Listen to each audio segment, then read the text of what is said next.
J'espère que vous allez tous bien. Je vous retrouve aujourd'hui pour une petite vidéo tuto, tuto point de croix. Donc, on va travailler aujourd'hui sur le point de croix compté. Je sais que c'est quelque chose qui fait toujours peur, alors que finalement, ce n'est pas si compliqué que ça. D'accord ? Je vais me servir pour ça du petit kit chouette que j'ai eu par la boutique Fansels, que je remercie encore. Et pourquoi je prends celui-ci plutôt que l'autre que je vous avais montré, parce que celui-ci va me permettre de travailler en même temps, de pouvoir commencer à travailler dessus en faisant le mode parking, en tout cas si j'y arrive. Donc étant donné que c'est une toile complète, qu'il faut que je commence depuis le début du quadrillage, voilà. Donc j'ai au départ pensé ne pas préparer forcément ma toile, sauf que je vais la tourner, ce sera plus facile pour vous de comprendre. Voilà. Je ne sais pas si vous voyez, ici, vous avez un décalage. En fait, il s'avère que la grille ici n'est pas droite. Et en fait, j'ai un décalage comme ceci et j'ai un décalage comme ceci. Donc, il a fallu que je redessine mon quadrillage. Et au départ, je ne voulais pas faire mes carrés, mais finalement, étant donné que j'ai le décalage, je vais faire le carré. Enfin, je vais dessiner les carrés pour avoir quand même les points de repère. Je n'ai pas de crayon effaçable à l'eau, parce que j'en ai pas eu dans mes kits et puis que je n'en ai pas acheté jusqu'à maintenant, parce que je pensais pas en avoir besoin. Parce que j'ai toujours fait du point compté sans, donc voilà. Mais étant donné que là, le diagramme n'est pas droit, je veux vraiment ne pas faire de bêtises. Donc, j'ai décidé de dessiner mes carrés. Donc, j'ai commencé parce que je voulais être sûre de partir sur la bonne lancée et ne pas me tromper dans mon quadrillage. Donc, je l'ai commencé. Je n'ai pas fait le surjet puisqu'il était déjà fait à l'origine, mais ne vous inquiétez pas, le petit tuto surjet va arriver prochainement sur la toile Ninja.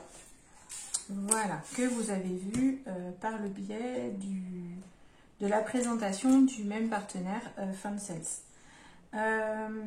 Donc, pour ceci, moi, je travaille avec un crayon de bois, je travaille avec une règle et bah, c'est tout. L'avantage du crayon de bois et de la règle, c'est que ça s'efface. Voilà. Parce que quand on est comme moi et que des fois on fait des bêtises, c'est toujours pratique. Donc, c'est pas mes marques rouges là sont bien placées. D'accord? J'ai bien tous les 10 points, mes marques rouges. Donc, je peux me baser dessus. Par contre, l'arrivée là-haut, par rapport à si je me basais sur ça, en fait, j'aurais un décalage de 3 lignes. Alors qu'il faut bien que je suive la trame de ma toile. Donc pour ceci, c'est pour ça que la règle est très importante. Donc en fait, ce que je fais, c'est que je me cale sur ma suite de points qu'il faut que je suive. Donc là, moi je vous le dessine, mais une prochaine fois, je testerai la méthode d'une youtubeuse américaine, je crois. Je sais plus. De toute façon, comme je le ferai, j'ai enregistré sa vidéo. Donc, de toute façon, le jour où je le fais, je vous donnerai toutes les informations en lien avec cette personne et sa vidéo en lien également. En fait, elle utilise un film métallique pour faire son quadrillage. Voilà. Ce qui lui permet, quand elle a terminé sa toile, d'enlever le fil en fait. Donc, avant de faire ça, je vais déjà m'habituer à travailler avec un diagramme, puisque c'est une première pour moi. Donc je vais le faire comme je le sens, c'est-à-dire je vais faire au crayon de bois. Même si je suis d'accord, le crayon de bois, ça va s'effacer. Alors vous voyez là, clairement, il y a un truc qui va pas.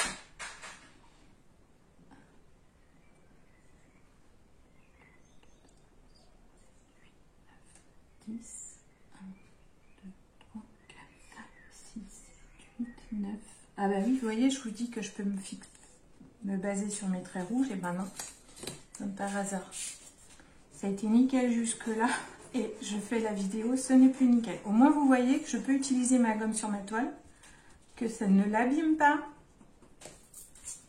Et le reste partira de toute façon au lavage et puis à l'utilisation. Alors, je sais que mon crayon de bois va commencer à disparaître au fur et à mesure que je vais broder. Mais c'est pas gênant parce que moi, une fois que j'ai fait ma lancée et que j'ai fait plusieurs lignes, après, ça va le faire. Donc là, il ne faut pas que je me trompe, c'est celui-là qu'il faut que je prenne. On va quand même vérifier avant que je refasse une bêtise. 1, 2, 3, 4, 5, 6, 7, 8, 9, 10. C'est ça. Donc là, hop. En fait, ce qui se passe, c'est que les toiles Aïda, c'est très difficile d'avoir une trame droite, en fait, d'avoir une toile droite. C'est extrêmement compliqué. Sauf que eux, en fait, quand ils calibrent les impressions, ils ne regardent pas comment est la trame et si elle a tendance à être légèrement en biais, en fait. Il suffit qu'elle soit mise légèrement de biais et légèrement, comment dire, pas suffisamment étirée pour que ça crée ces décalages-là et c'est pas dramatique en soi. Hein.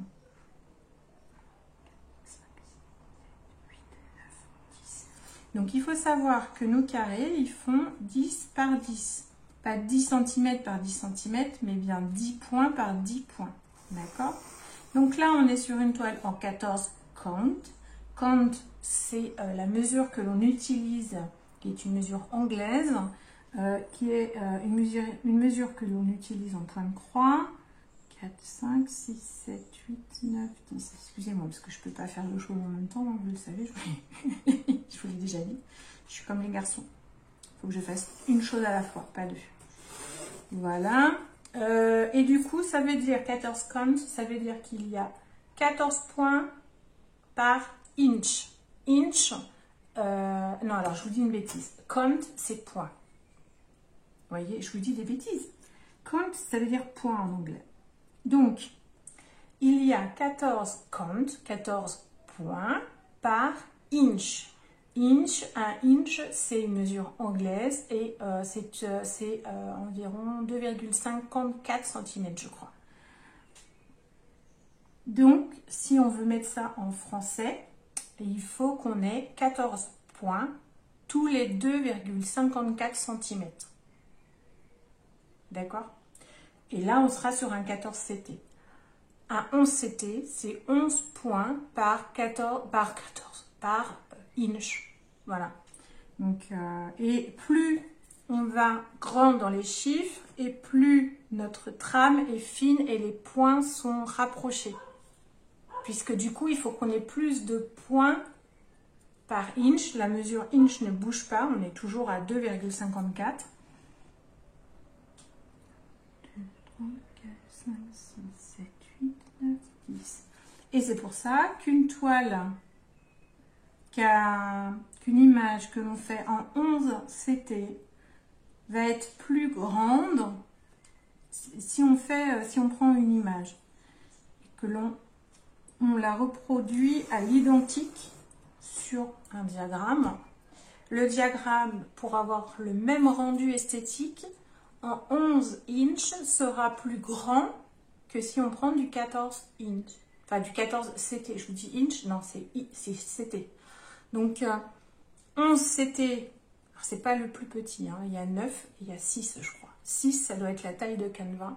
Ensuite, il y a 9, 11, 14, 16, 18, 20, 22, 24, 28, 32.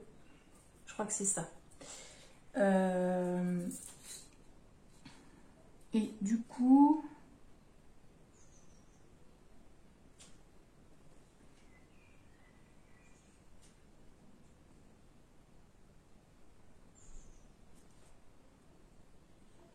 Ah là là là là là là là là, c'est quoi ce truc? Ah bah oui, mais du coup j'ai décalé par là aussi. Qu'est-ce que j'ai fait?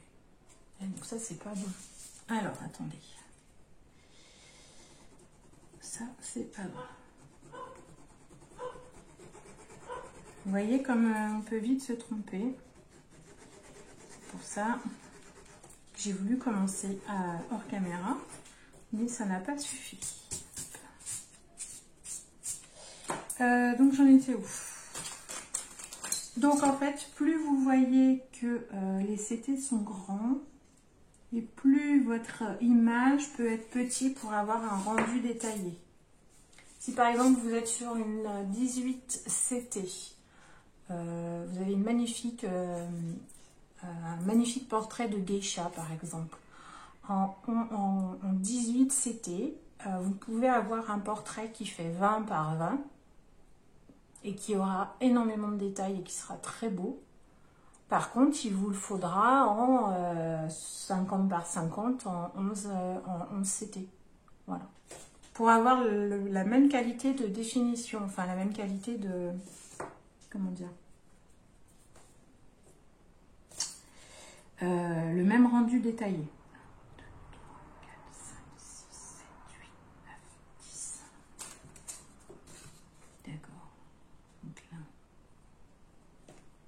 10. Et là, j'ai 1, 2, 3. Donc là, c'est ça.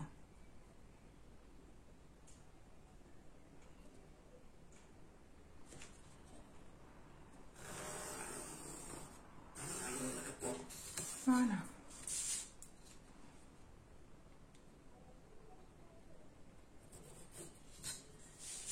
Ok. Donc là, j'ai fini mes traits de ligne. D'accord? Je fais le premier trait de carré avec, pour faire le carré avec vous et je finirai toute seule. Donc là, ça va être la même chose. 1, 2, 3, 4, 5, 6, 7, 8, 9, 10. Donc là, celui-là, il est pour moi. Et là, je me préoccupe de suivre ma trame plutôt que de suivre le quadrillage. Voilà. Alors, le problème du crayon de bois, c'est que ça fait brouillon. Mais voilà, moi, ça va me permettre de bien suivre.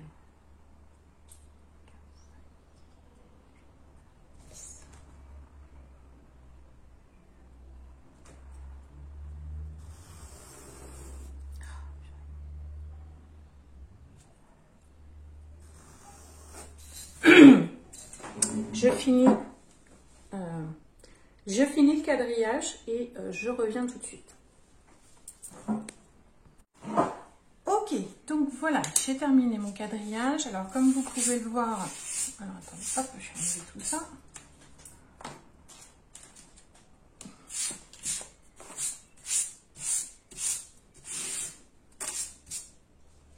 Donc comme vous pouvez le voir, je suis vraiment en biais et du coup j'ai même, comment dire, j'avais oublié de me rendre compte que forcément mon quadrillage, il finissait plutôt là et il allait plus loin là, vu qu'il y a un décalage.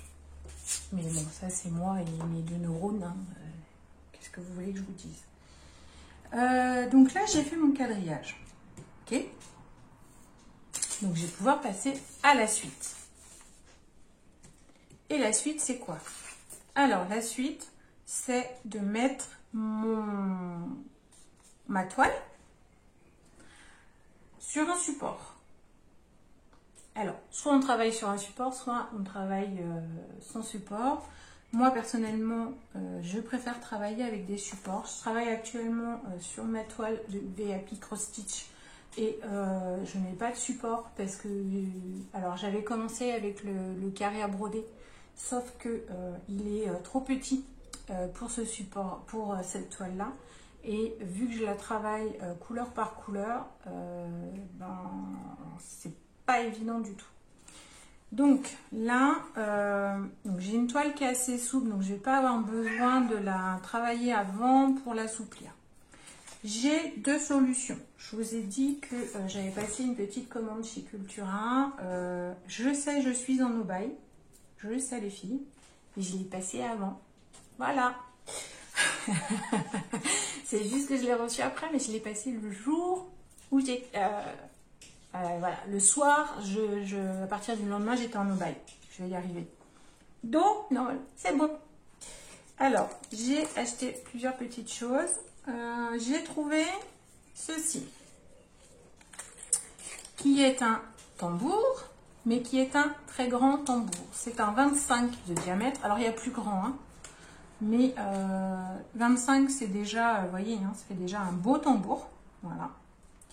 Je n'avais que des petits, et étant donné que là, les prochaines toiles qui vont arriver vont être plutôt des grandes toiles, j'avais envie d'avoir un grand tambour, parce que c'est vrai que c'est quand même un outil qui est agréable, qui est léger, et avec lequel j'ai l'habitude de travailler. Et puis je me dis que ça me permettra de passer d'un carré à un tambour. Voilà, d'un carré à broder à un tambour. Et puis, j'ai trouvé ceci. Donc, ce sont des tambours à broder, le même que celui que je vous ai présenté, qui vient de chez VIP Cross Stitch. La différence, c'est que c'est un DMC. Voilà. Donc, c'est un 28 par 28 cm. Et ici, on a le mouse en 43, est-ce que vous le voyez, en 43 par 43 cm. Voilà. Et normalement, je dis bien normalement, il doit pouvoir se combiner. Et peut-être même avec celui que j'ai déjà, puisque j'ai regardé, on est à peu près sur le même type de structure. Donc, étant donné que mon point de croix ici fait 30 par 30, eh ben, je vais partir sur le 28 par 28. Voilà, puisqu'on est sur 30 par 30, bord inclus, je crois. Non. Si, c'est ça.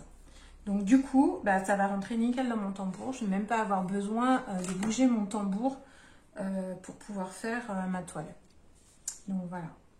Donc, je sors du plastique, je le monte et je vous retrouve pour faire la mise en place de la toile. Alors, comment vous dire? Je ne sais même pas si c'était utile de couper la vidéo, puisque j'ai dû mettre, allez, 30 secondes. Voilà. C'est du beurre à monter, donc franchement, très belle surprise. Bon, après, j'ai envie de vous dire, en prenant de la qualité DMC, on a peu de chances d'avoir de mauvaises surprises. Bon, alors par contre, je pense que c'est là où je vais galérer. Si je me casse pas un ongle avant la fin de la vidéo, j'aurai de la chance. Ah non, ils sont souples. D'accord, ok. Il faut avoir le coup de main, en fait, c'est tout.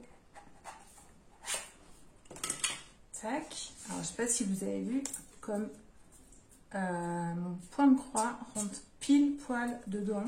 Alors, je pense que ça va être très très bien pour travailler. Voilà. Ok. Ah, mais c'est la colle. Okay. Donc, on met notre cadre dessous. On met notre toile par-dessus. Qu'on essaye alors de centrer, oui et non, parce que du coup, moi, je vais commencer à travailler là. Donc, il faut que j'ai quand même la place. Est-ce que... Ils font tous la même taille, d'accord, ok. Est-ce que il serait pas judicieux que je la mette... Ok, impeccable. Donc, ce que je vais faire, c'est que je vais la mettre de façon à ne pas être gênée pour travailler. Même s'il faut que je refasse mon traçage après, ça va pas être gênant. Donc, là, j'essaie de vous montrer. J'espère que vous voyez. Ok, Ok, donc j'ai déjà placé mes 2 premiers trucs. Faut pas non plus que ce soit trop tendu, parce que j'aime pas ça. J'aime bien quand ma toile est souple. Et franchement, ils se mettent super bien. Franchement, ouais, je suis vraiment... Donc, en fait, je vais certainement... Oui, bah, je vais avoir besoin de bouger mon truc, mais c'est pas dramatique. Voilà, mais c'est que là, du coup, vous voyez, pour travailler, je vais être très bien. Puisque j'ai mon diagramme, le haut, là, je sais pas si vous voyez en transparence, mais là, je suis pas dans le cadre, en fait. Donc, c'est ce qui va faire que je vais avoir quelque chose d'agréable à travailler. Elle est tendue, mais pas trop. Et vous vous souvenez, hein, si je veux la tendre plus, il suffit que je tire tout en appuyant sur mes... Tout en appuyant sur mon truc. Alors. Voilà.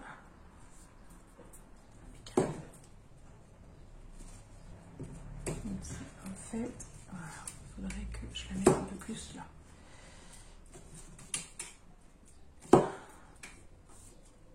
Ok.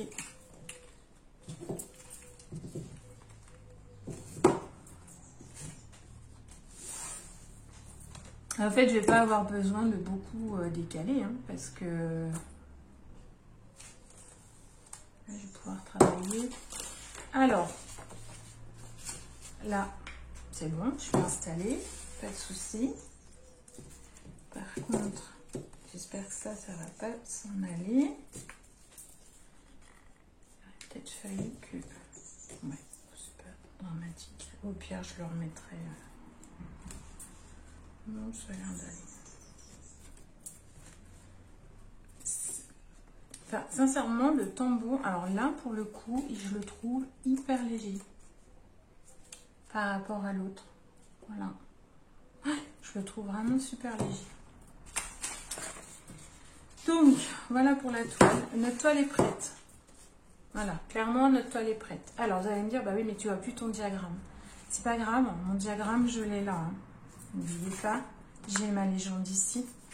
Donc, et de toute façon, j'ai besoin de mon diagramme pour travailler, donc j'ai besoin de ma légende aussi.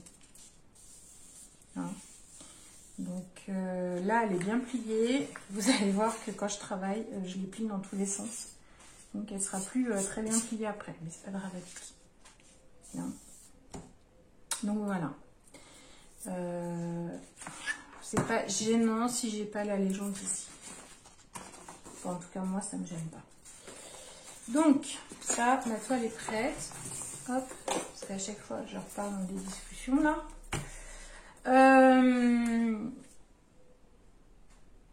Normalement, avant de commencer, je dois préparer mes fils. Hein, dans les petites bobinettes. Voilà, surtout que là, comme on vous dit, il y a ce qu'il faut. Donc, ceux-là, je vais les laisser comme ceci pour le moment. Et je vais mettre en bobinette ceux qui sont sur la réglette. Alors, on est sur un 14 count.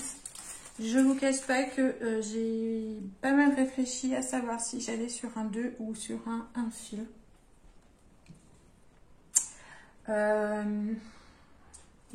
Sincèrement, je sais pas. Je ne sais pas.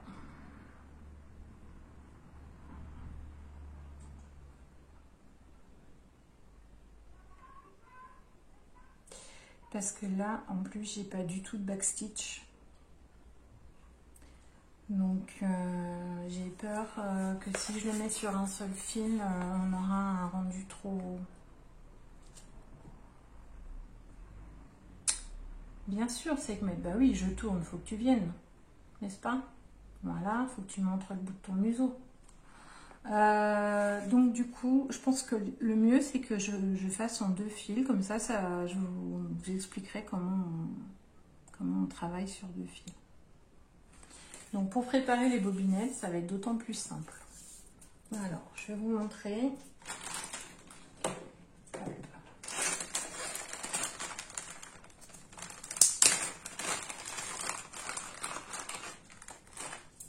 Comment je vais procéder. Hop. Je vais pas tout faire là, hein. Je vous remontre juste pour que voilà. Voilà, pour que vous ayez encore une fois l'information de comment on fait. Mais et puis lorsque j'aurai terminé, hop, ma toile de chez VIP Cross Stitch, ce qui ne devrait plus trop tarder normalement si tout va bien. Voilà, comme ceci. Alors, est-ce que j'ai les pins ici quelque part? Je les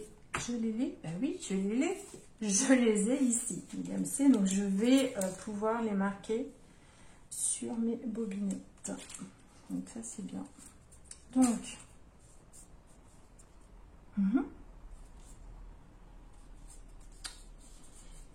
donc, il va falloir que je sorte une petite étiquette. Donc, ici, si on prend... Alors, il y a plusieurs façons de procéder. Vous savez que généralement, moi, je travaille avec les symboles, puisque c'est ça qu'on a sur le diagramme. Et ça, je vous le montre sur celle-là, mais lorsque je monte un projet, je le monte sur les bobinettes en carton, puisque j'en ai pas la d'avance.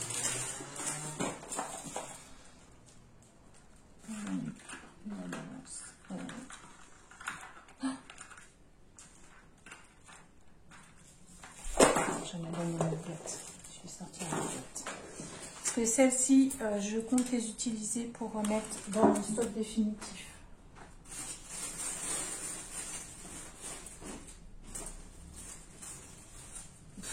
Elle était sous mes yeux. Voilà. Elle était juste là, mon autre boîte. Non, mais quand je vous dis que... Donc moi, celle-ci, elle va me servir à...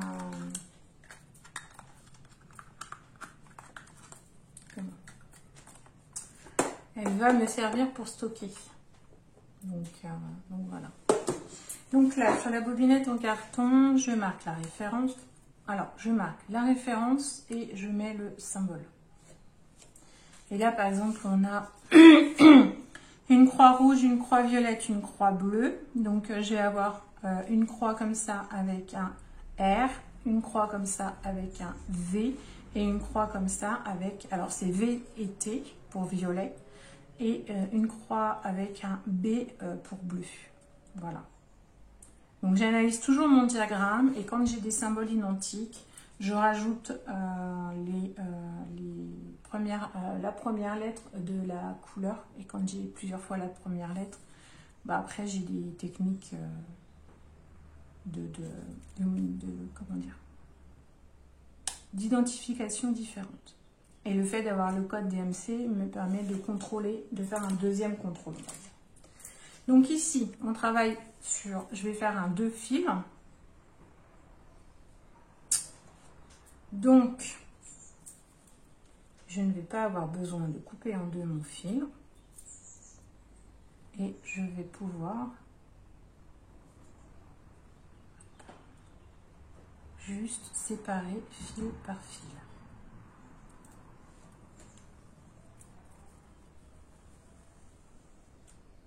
Voilà, comme ceci. C'est aussi simple que ça. Voilà. Donc là,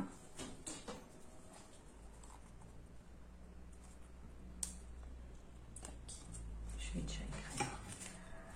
Je vais mettre mon symbole ici.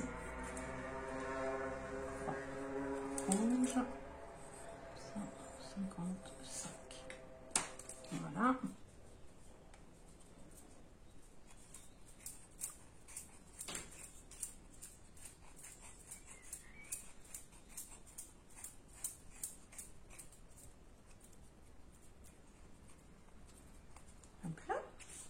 Ensuite, alors je sais qu'il y a des personnes qui laissent les fils sur les cartonnettes et qui les prennent directement dessus. Personnellement, j'y arrive pas. Pas sur les bobinettes, hein, sur les réglettes, pardon, pas sur les cartonnettes, sur les réglettes. Et moi, personnellement, je n'y arrive pas.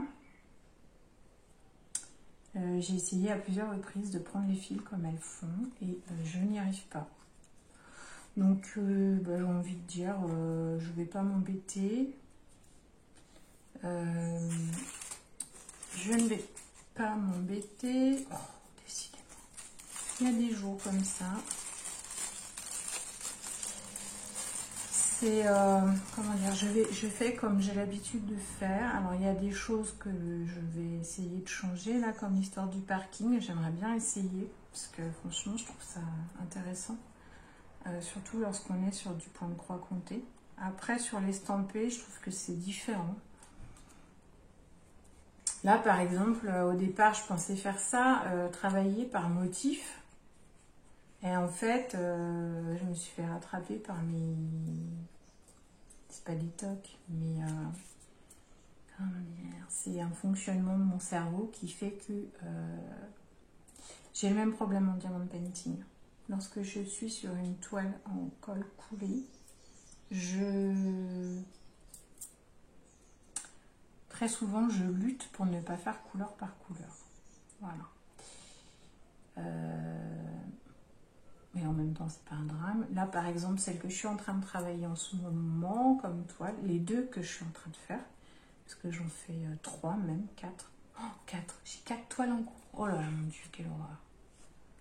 Mon Dieu, quelle horreur, c'est pas possible.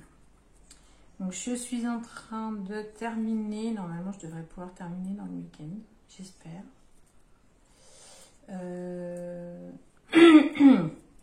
Je suis en train de terminer la deuxième toile de Carapoint Art, la toile en diamant rond. Voilà. Je travaille également sur... donc, ce sera peut-être des toiles que vous aurez déjà vues en revue, finalement. Parce que je ne sais pas quand est-ce que celle-là, je vous mettrai cette vidéo-là. Mais... voilà, là je travaille sur la toile que j'ai eue chez BFKE, là, le joli petit chaton dans sa tasse rose. Et je vous cache pas que je prends beaucoup de plaisir aussi. Donc je suis sur 2 toiles rondes. Voilà. Plus ma grande toile ronde aussi que je fais, qui est de chez Huacan et dont je ne peux pas vous montrer. Que je ne peux pas vous montrer en vidéo puisque... je n'ai toujours pas eu de réponse de l'artiste. Et ensuite, je suis sur la chien et chat en diamant carré. Donc en fait, moi qui aime faire du carré, j'ai 3 toiles en rond et une en carré. Voilà. C'est comme ça. Mais bon, c'est pas un drame en soi. Finalement, je vous cache pas qu'entre la Huacan... Enfin, en fait, sur les 3 toiles que je fais en diamant rond, les 3 sont super agréables à travailler et je prends énormément de plaisir à travailler dessus. Et c'est en train de me réconforter, enfin de me réconforter. Non, pas de me réconforter. Je suis pas triste, tout va bien. De me réconcilier, voilà, avec les diamants ronds. Parce que, enfin, il y a encore pas longtemps, je voulais même pas m'entendre parler, quoi. Et là, finalement, je cherche plus forcément du carré. Si l'image me plaît et que c'est du diamant rond, eh ben, je prends. Alors qu'avant, j'aurais pas pris. Donc, ouais. Je sais pas si c'est à force de voir Katharina et les autres travailler sur du rond, mais voilà. Donc, voilà. Alors, ce que je fais, c'est que je prépare toujours, pour commencer, la moitié de la réglette. Donc, par couleur, je ne fais que la moitié d'une couleur. Bon, sauf pour le 22, hein, je ne vais pas faire la moitié de la couleur du 22. Hein. On est bien d'accord? Parce que, comment vous dire Donc là, la 22, je vais faire la totalité de ce qu'il y a là. Et ensuite, je travaillerai par écheveau. Voilà. Donc on n'est pas sur un fil, par contre, je sais pas, c'est pas marqué. Mais je pense pas qu'on soit sur un fil de qualité DMC. Et donc en fait, je mets le reste, comme ceci, sur ma réglette. Et je passe au fil suivant. Voilà, tout simplement. Donc, voilà pour le petit rappel de comment je fonctionne au niveau de la préparation. Mais là, clairement, je n'ai pas préparé la toile avec vous dans le détail parce que ça va me prendre beaucoup trop de temps et que je la démarre avec vous, mais je voudrais finir ma toile de chez Vic Cross Stitch avant de me mettre sur celle-là et d'attaquer une autre à côté en estampé. Mais là, je suis presque au bout, j'ai presque fini ma Vic Cross Stitch et je voudrais pouvoir vous faire une belle vidéo de retour dessus. Donc, j'ai ma petite bobinette là qui est prête. Tac. Du coup, ben, on va vous dire, je crois, il me semble, hein, qu'on va commencer avec du 22. Donc le 22, c'est le 842. Hein, donc c'est les fameuses, c'est la fameuse couleur beige ici qui va faire tout le fond. Et en fait, c'est pour ça que je vous disais qu'à la base, je m'étais dit que je voulais travailler en carré par carré. Vous savez, donc faire un carré, un carré, un carré, un carré. En fait, on travaille pas en ligne comme ça, parce que, ou en ligne comme ça. C'est ce que j'aurais fait, franchement. Parce que pour le coup c'est pareil, hein, c'est la première toile que je fais en complète comme ça en point compté. Quand j'étais plus jeune, je ne travaillais que sur des motifs même si c'était des gros motifs, j'avais toujours des espaces vierges, donc voilà. Et c'est vrai que là, la méthode en carré, je sais pas ce que ça va donner, parce que j'ai quand même tout ça, là, c'est la même couleur, quoi. Donc, bon. Parce que je me dis, si je fais mon petit carré, là, je vais faire 10 points. 10 points, 10 points, 10 points, 10 points. Ouais, si, je vais faire comme ça. Alors que si je fais en ligne, comme ça, ce sera peut-être mieux, quoi. Je sais pas du tout.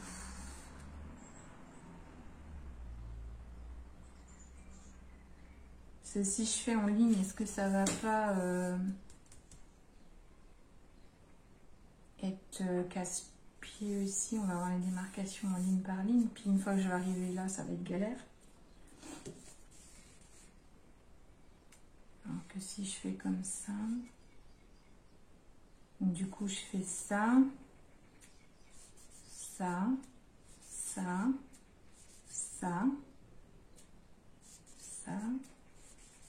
Comme ça. Comment on fait? Ça, ça, ça. Ça, ça, ça. Ah oui, d'accord, ok, c'est ça. C'est 1, 1, 1, 1, 1, 1. Ok, d'accord. Ok. On va voir. Mais ça voudrait dire qu'une fois que je suis là, il faut que je remonte là.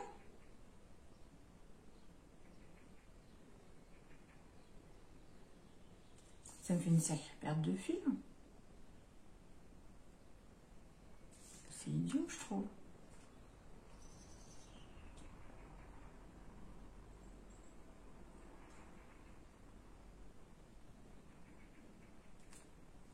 Ouais, là j'ai un doute. Ouais, je sais pas. Bon, on va déjà commencer. Et puis je réfléchirai. De toute façon, je ne vais pas faire un carré complet avec vous là pour le moment. On va vraiment faire le début du début. C'est vraiment histoire juste de vous montrer le démarrage d'une toile comme ça. C'est brouillon aujourd'hui là, c'est le bazar, mademoiselle Estelle. Non, c'est pas mademoiselle, c'est madame. Hop là, alors.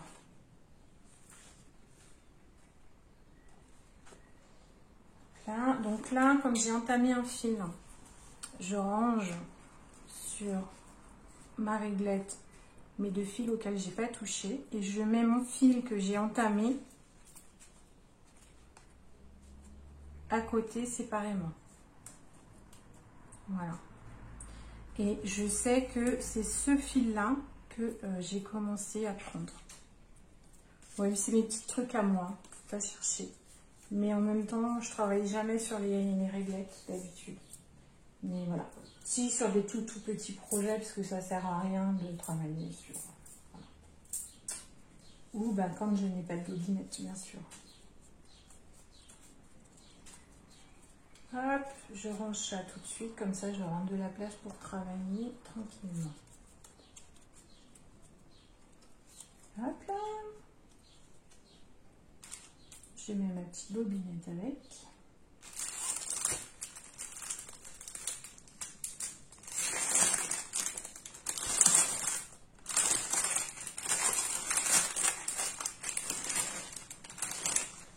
Et donc, le petit sac licorne que je vous ai montré va me permettre de pouvoir mettre mes kits comme ça en fait rangés dedans. Et comme ça, j'aurai un kit, je sais que j'aurai un sac par kit. Voilà. J'ai tous mes petits kits ici. Et puis, du coup, les gros kits qui nécessitent plus de place, parce que ça, vous vous doutez bien que ça rentre pas dans mon sac. Hein. Et ben, ces kits-là, je les mettrai hop, dans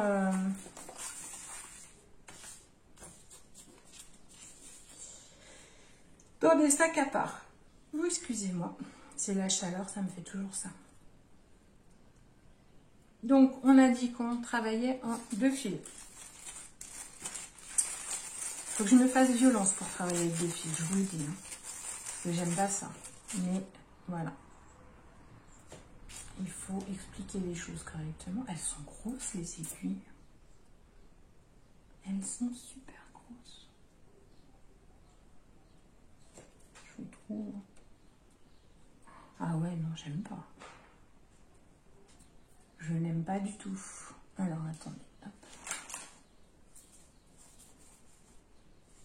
Hop là. Voilà, ça pour moi, c'est la bonne taille. Voilà. Regardez la différence avec celle-ci. Et ça, c'est une aiguille pour du 11 CT. Là, on est sur une aiguille voilà, plus fine. Alors, plus pointue aussi, hein, ça fait un peu plus mal que ça. Mais là, ça passe sans problème pour du 11 CT. Là, non. Ouais, là, ça passe pour tout. Mais ouais. Là, pour du 14, vous voyez, ça passe difficilement. Hein. Là, si je fais ça, en fait, ça va m'élargir mon trou. Et c'est pas le but. Normalement, l'aiguille, elle doit passer dans le trou sans l'élargir. Non, c'est pas la bonne. Je range pas la bonne. Il faut que je sorte ma petite boîte pour les mettre dedans. Ça pourra toujours servir. Hop.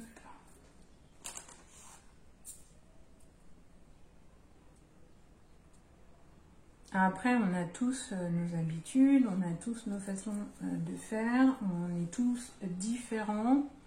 Celle que je vous explique, c'est ma façon à moi de travailler. C'est pas, je vous dis pas que c'est celle qu'il faut avoir, je vous explique juste ma façon à moi de faire. Peut-être que vous, ça vous conviendra pas. Et c'est pas un problème.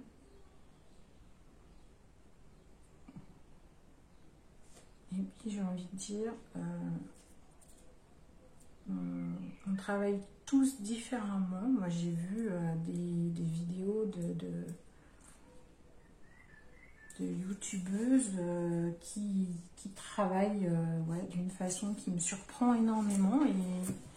Mais bon, voilà, c'est comme ça. Moi, ça me choque pas plus que ça. Donc là, en fait, comme vous avez vu, hein, j'ai pas coupé le fil que j'ai pris. J'ai pris un fil d'une longueur totale. Je l'ai plié en deux. Voilà. De façon à avoir bien mes deux bords bien ensemble. Et à avoir une boucle ici. D'accord? Donc là. Hop là, il faut que je me souvienne.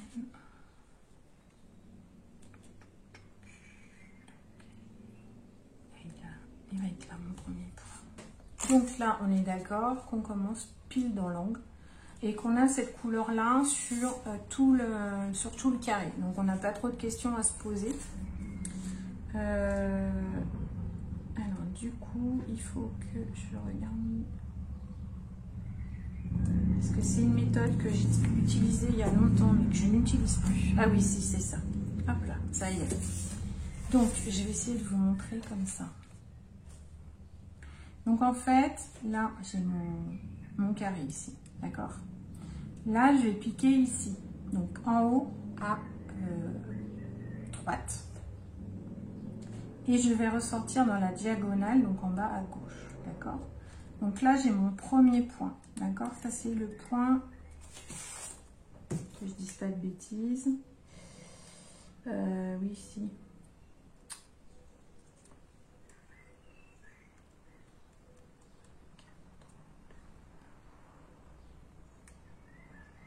Ok.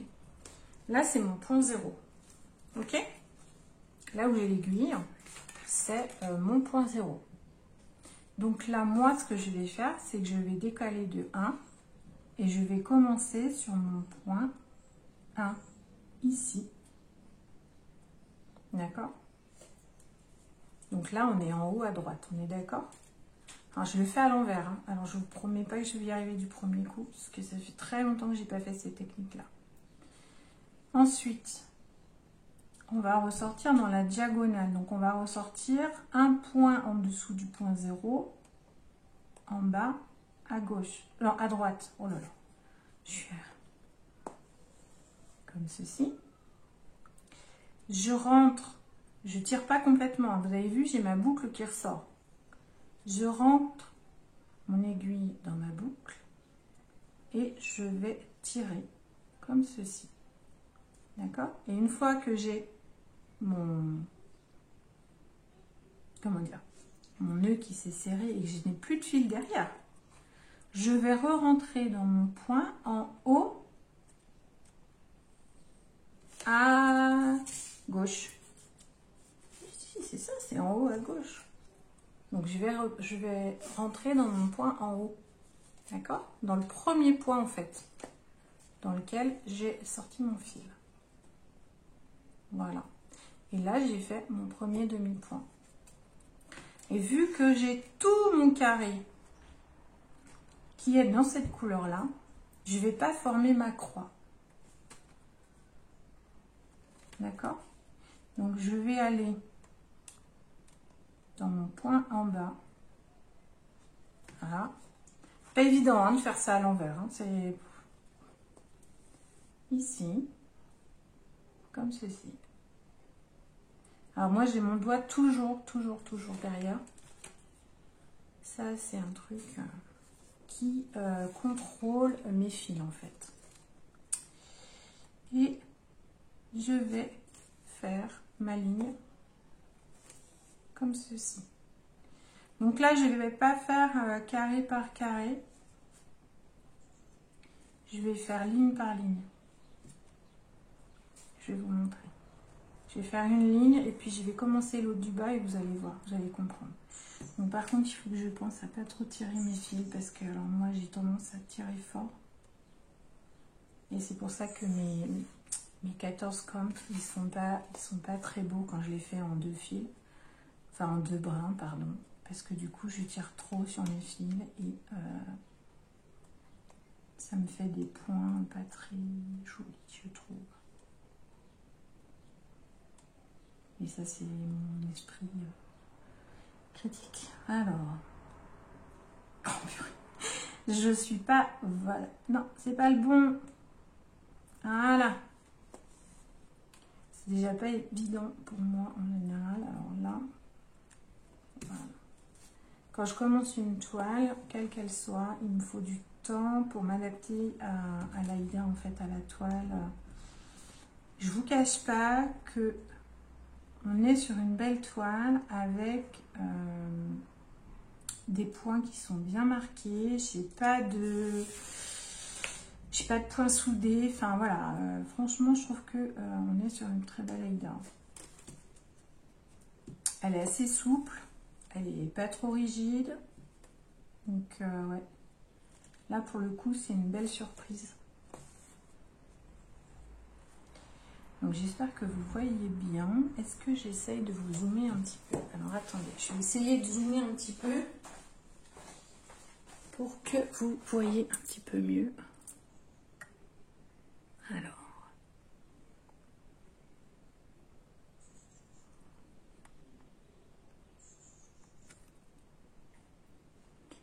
Je vais essayer de ne pas vous rendre malade. Hein.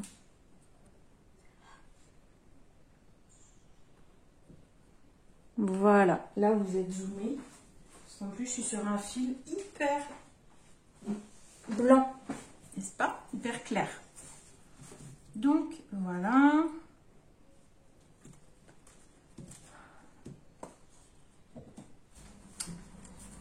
Donc,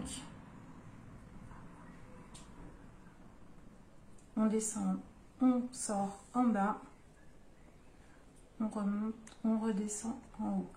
Alors, il faut... Moi, je travaille dans ce sens-là. Vous pouvez travailler dans l'autre sens. C'est-à-dire que rien n'empêche que votre premier point, il soit en haut là et en bas là. C'est vraiment propre à chacun. Et je pense qu'il y a aussi une histoire de droitier et gaucher. Hein. D'être à l'aise plus d'un côté que de l'autre. Je pense. Faut vraiment que j'essaye de pas trop tirer sur mon fil. Vraiment. Là pour le coup ça me demande de la concentration parce que j'ai l'habitude moi de tirer sur mes fils. On va arriver au bout de notre premier carré. Allez. T'arrives pas à sortir? Ah bah. Allez, celui du dessus. Non? Tu veux pas? Voilà, il y a des jours comme ça. Vous ne savez pas pourquoi. Il y a un point, vous n'arrivez pas à le faire sortir. Non. Pourtant, il n'est pas soudé, il ne me semble pas l'avoir. Là, je suis en bas. Là, je suis à côté. Non, c'était bon. Ok.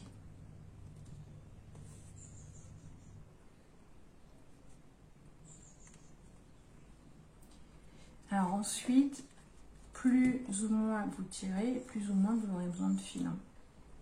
Parce que plus vous serrez et plus vous aurez besoin de fil, moins vous aurez besoin de fil. Plus vous êtes lâche dans vos points et moins vous aurez besoin. Ce qui est important dans le point de croix, visuellement je parle. Et en même temps, ne vous attendez pas à avoir un rendu super régulier et super net dès les premières toiles. Hein. Donc, sincèrement, soyez tolérants avec vous-même.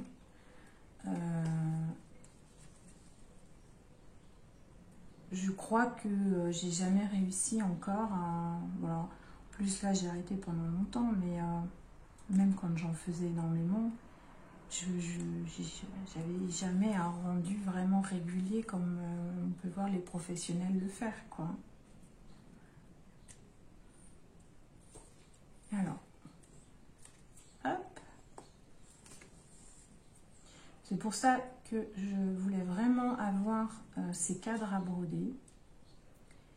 Parce que ils sont vraiment, pour le coup, par rapport à un tambour. Un tambour, ça va très bien quand vous avez...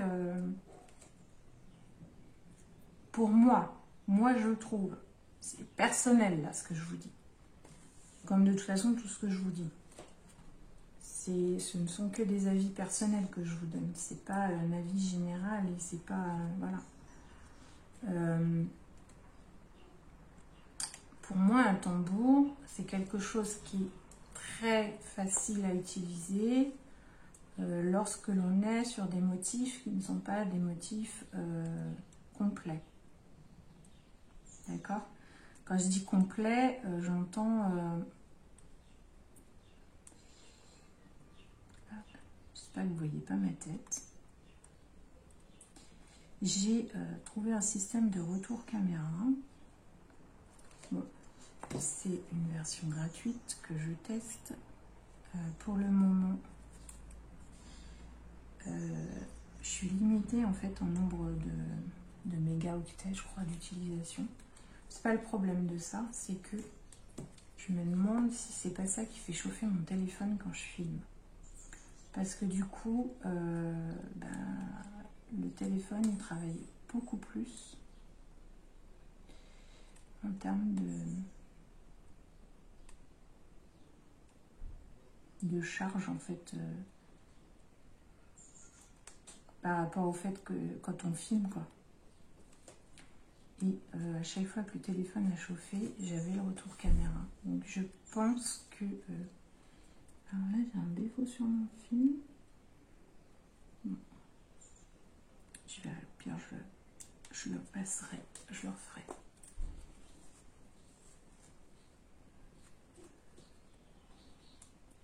Alors là typiquement voilà, vous voyez pourquoi j'aime pas ça, le double. Je n'aime pas le rendu que ça fait. J'ai l'impression que ça fait des gros bourrelets. J'aime pas ça. Voilà. Typiquement, pourquoi je n'aime pas faire avec deux brins.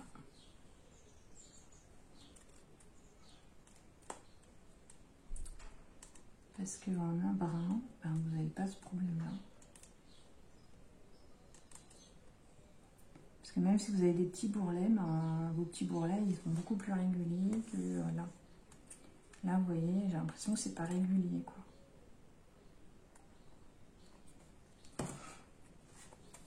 Mais en fait, ça va être un motif qui va être très salissant. Je suis pas certaine qu'il va rester très beige. Hein. Heureusement qu'on les lave à la fin parce que... Donc c'est un des avantages, je trouve, au point de croix, c'est que ça se lave très très bien.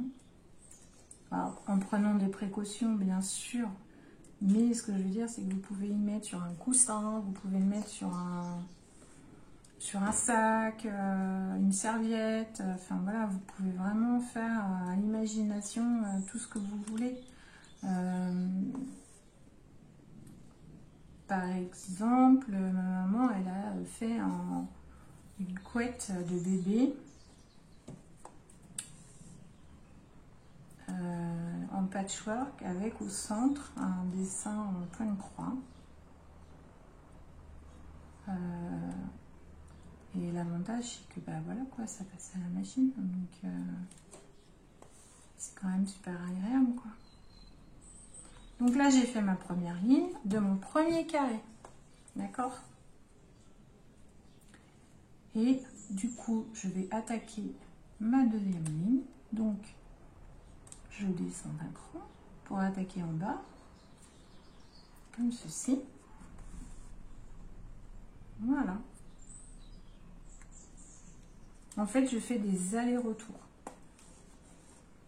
Et je pense que je vais travailler comme ça et peut-être que j'aurai moins de problèmes de traces, je sais pas. C'est peut-être à cause de ça que je vais avoir des traces. Je sais pas, des démarcations. Je ne sais rien.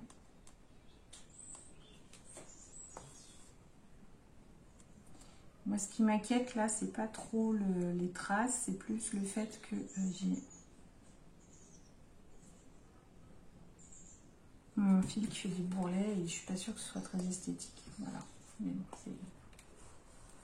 c'est le problème du fil double. Après, je pense que le motif s'y prête à avoir un fil, un deux brins. Autant sur celui que je suis en train de faire. un seul brin, pour moi, va vraiment apporter la finesse qu'on a besoin sur le motif. Autant là, sur ma petite chouette, là, mon petit bout, ma petite chouette. Je pense qu'on est plutôt sur une...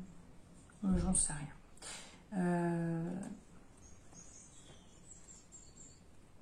Je pense que c'est pas gênant qu'on ait un peu d'épaisseur dans le motif. Par rapport...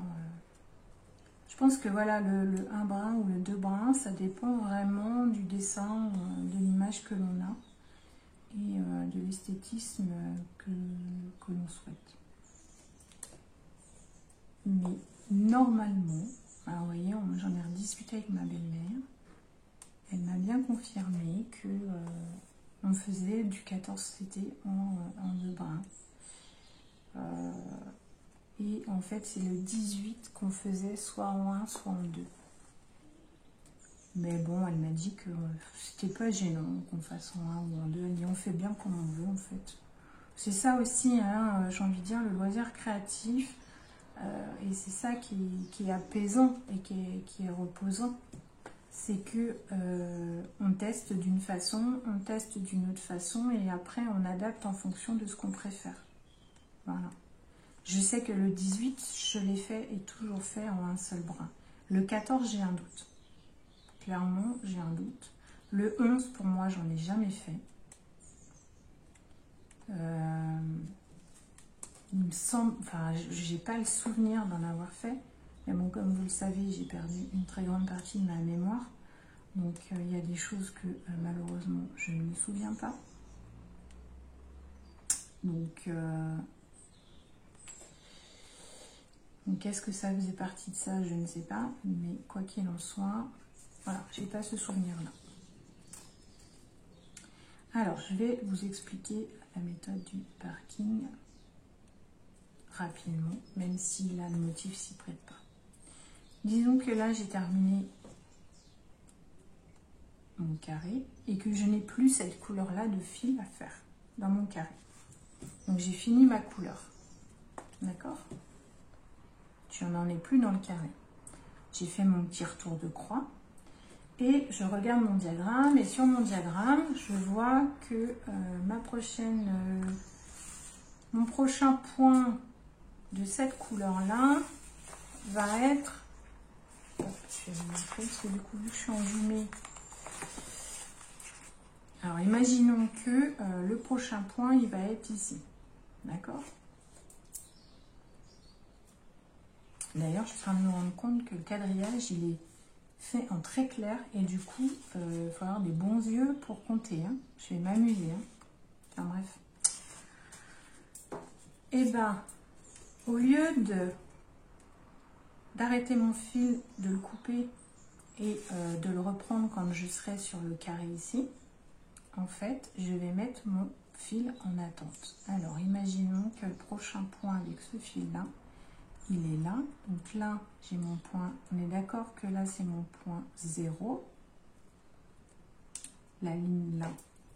Ici, c'est ma ligne du point 0. D'accord? Donc moi, il faut que j'aille sur le point 1, puisque je fais en remontant. Là, je suis sur mon point 0. Donc là, il faut juste que je descende d'un cran. Ah, puis je suis à l'envers, c'est pas évident. Allez. Bon, c'est pas grave, on va dire qu'on est là. Donc là, j'ai juste à redescendre d'un cran. Ici. Et je fais le premier point, enfin le premier demi-point de ma couleur.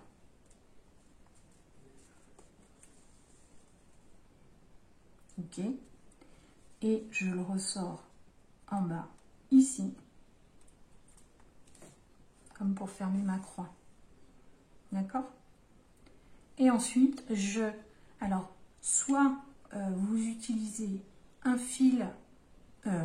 une aiguille par fil, par couleur en fait, soit vous avez qu'une seule aiguille avec laquelle vous travaillez, et à ce moment-là, vous enlevez votre aiguille de votre fil, et puis vous passez à votre autre couleur et vous laissez votre fil pendre. D'accord? régulièrement, parce que là, vous faites pour la première couleur, mais après, vous faites pour la deuxième, pour la troisième, pour la quatrième. Toutes les couleurs qui apparaissent dans votre carré.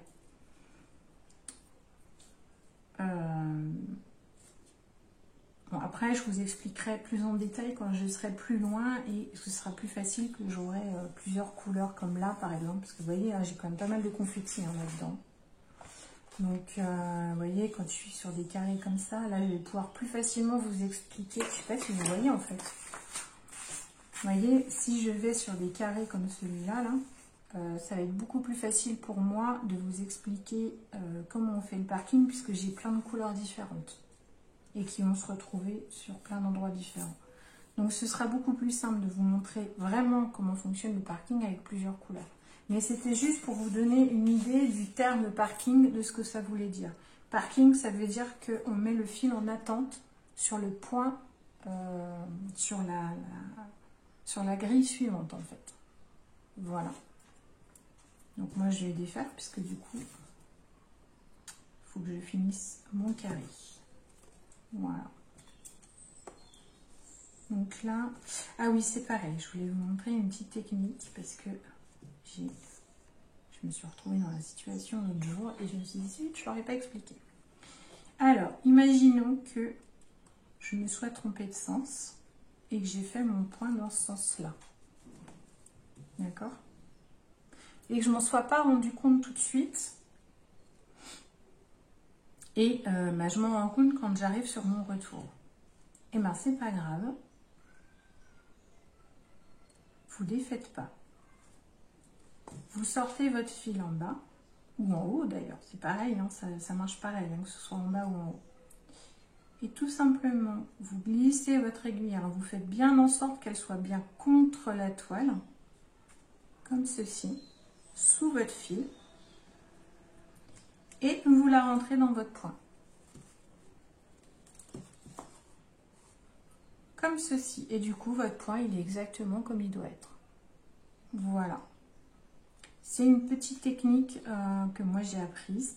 Donc je trouvais ça intéressant de pouvoir vous la dire, puisque ça évite de démonter en fait tout simplement. Hop.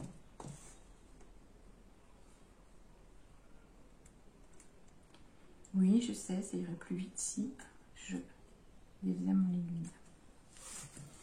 Oui.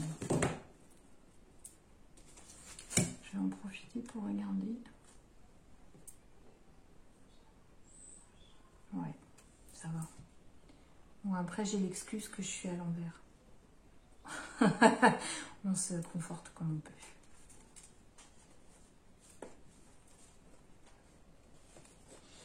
Hop là.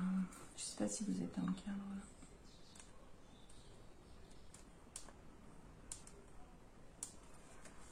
Donc là, c'est pareil, quand on est sur un double fil comme ça, bien être vigilant. Alors, j'aime pas broder normalement quand il fait très chaud, parce que j'ai très vite les mains qui transpirent et du coup, j'abîme mes aiguilles. C'est pour ça que je brode le soir.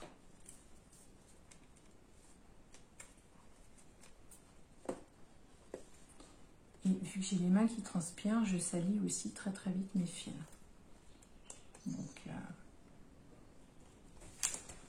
Donc voilà. Alors c'est pareil, si vous avez pour une raison X ou Y besoin d'arrêter de faire le point de croix, ne vous embêtez pas à tout démonter ou à planter je ne sais pas quoi dans quoi. Vous prenez votre aiguille, alors soit vous la mettez en dehors, moi c'est ce que je fais en général de la grille, soit vous la mettez dans la grille, c'est pas gênant. Et vous la faites ressortir comme ceci. Voilà. Aïe, ça pique. Voilà. Et du coup, vous avez votre aiguille. Et même quand j'ai rien dessus, je la mets toujours comme ceci sur mon travail. Comme ça, je sais que mon aiguille, elle est là.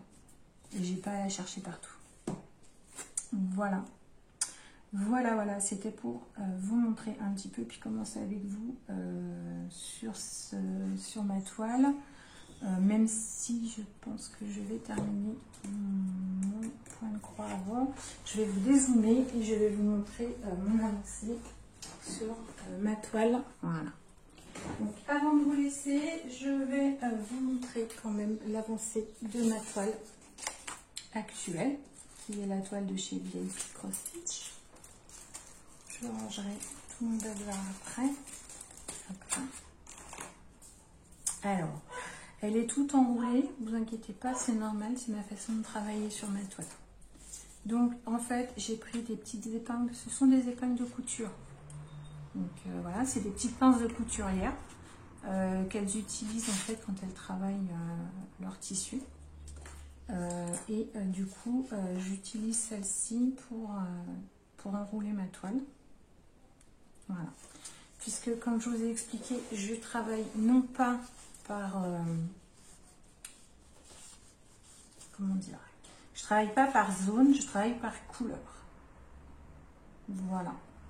Donc j'ai commencé des couleurs les plus foncées et je vais vers les plus claires. Là hier j'ai fini le vert, enfin, le marron clair qui est ici.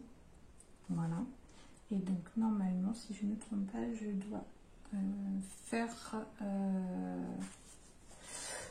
faire ce qui est en orange ici là. Et donc c'est le 750. Non, c'est le 38-18. Et le 38-18, je crois que c'est un... Oh, je sais même plus. C'est un vert aussi, je crois. Non. Non, c'est le 38-19 et c'est un vert comme ça. Voilà. Hop, comme ça, je vais finir cette zone-là. Et puis ensuite, vous voyez, il me reste le violet clair qui est ici, le rose qui est ici, enfin rose-violet. La couleur peau qui sera l'une des dernières. J'ai mes petits triangles là. Enfin voilà, il me reste encore du travail, hein, faut pas croire. Donc voilà, là je vais avoir quoi encore que je regarde. Bah, je finirai de toute façon par le blanc. Et dans ces couleurs-là, ah, si, il me reste celle-là à faire. Il me reste celle-là à faire. Celle-là.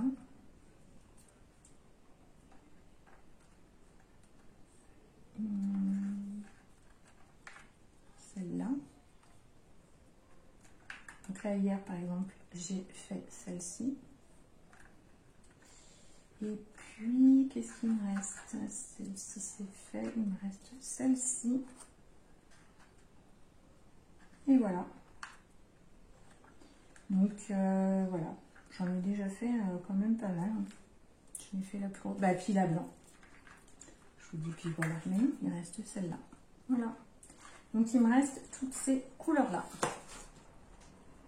Donc 2, 4, 6, 7. En sachant que je fais à peu près une couleur par soir, voire plus, parce que ça dépend en fait de la taille des couleurs. Hier j'en ai fait 2 par exemple.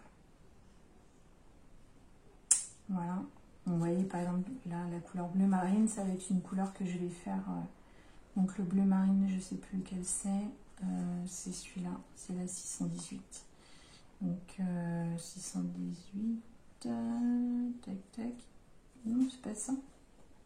Si, c'est 618. Je l'ai pas sorti.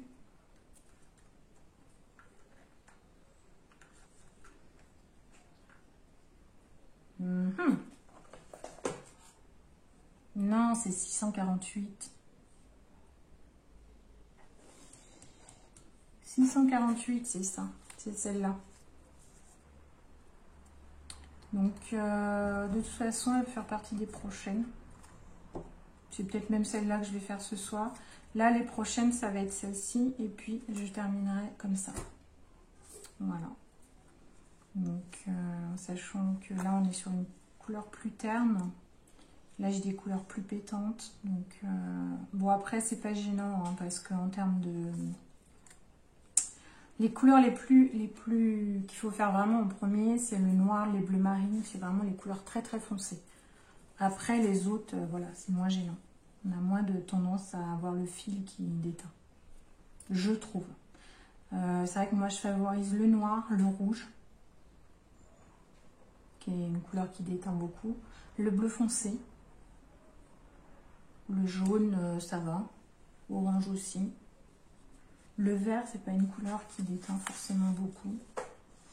Voilà. Donc voilà l'avancée de mon petit point de croix. Donc bien sûr, je vous ferai une vidéo où je vous ferai mon retour d'expérience dessus. Et puis comme promis, je vous ferai un blabla.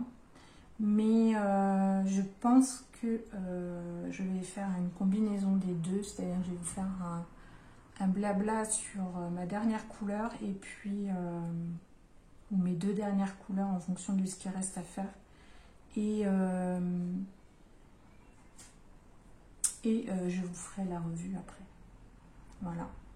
Et puis je vous ferai un deuxième temps où je vous ferai comment laver son point de croix, le repasser et compagnie.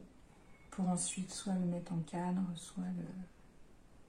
Il y a plusieurs tutos hein, qui vont arriver. Il y a le tuto du surfilage, il y a le tuto de comment on finit sa toile. Enfin voilà, il y en a plusieurs qui sont prévus. Mais chaque chose en son temps, n'est-ce pas? Je ne peux pas tout faire en même temps, donc il y a des priorités. Il y en a certains qui sont plus urgents que d'autres. Mais tout va se faire, ne vous inquiétez pas. Il n'y a pas de vidéo qui doit être squeezée. C'est juste que je ne peux pas les faire tout en même temps. Donc vous voyez, là je suis sur un brin alors que je suis sur 14 CT. Et vous avez vu comme c'est très fin. C'est pour ça que je vous dis j'aime beaucoup moins ce genre de travail. Vous voyez la différence? Un brin, deux brins. On est sur la même toile. On est sur du 14 CT pour les deux. Voilà. C'est pour ça que je me dis, peut-être que finalement, je vais la faire en un seul brin. Là, je voulais vous la commencer en deux brins pour que vous voyez comment on commence un point de croix compté et un point de croix en deux brins. Mais je ne vous cache pas que je ne suis pas certaine de rester en deux brins. Parce que j'aime vraiment pas le rendu. Du deux brins, c'est quelque chose qui me... Il va déjà falloir que je fasse du deux brins minimum sur le 11 CT. Donc ça va être... mais normalement, c'est 3. Donc, bon, après, la toile est beaucoup plus grosse, donc je vais peut-être avoir moins de difficultés à le travailler comme ça. Je vais récupérer mon aiguille, par contre. Hop, parce que sinon, je vais la chercher partout, moi, ce soir, pour travailler. Hop, voilà. Puis je trouve que sur le deux brins, le fil a tendance à s'abîmer beaucoup plus vite. C'est peut-être moi, hein, mais ouais, je trouve qu'il s'abîme plus vite. Voilà. Bon, bah écoutez, c'est tout pour cette petite vidéo tuto blablatage, démarrage, présentation, explication, tout ce que vous voulez. Je vous retrouve de toute façon bientôt sur une autre vidéo point de croix et je vous dis, je pense que ce sera la vidéo sur pour terminer celle-ci. Voilà, et puis pourquoi pas avancer sur celle-ci aussi. Et bien écoutez, sur ce, je vous dis à bientôt dans une prochaine vidéo. Bonne broderie à tous!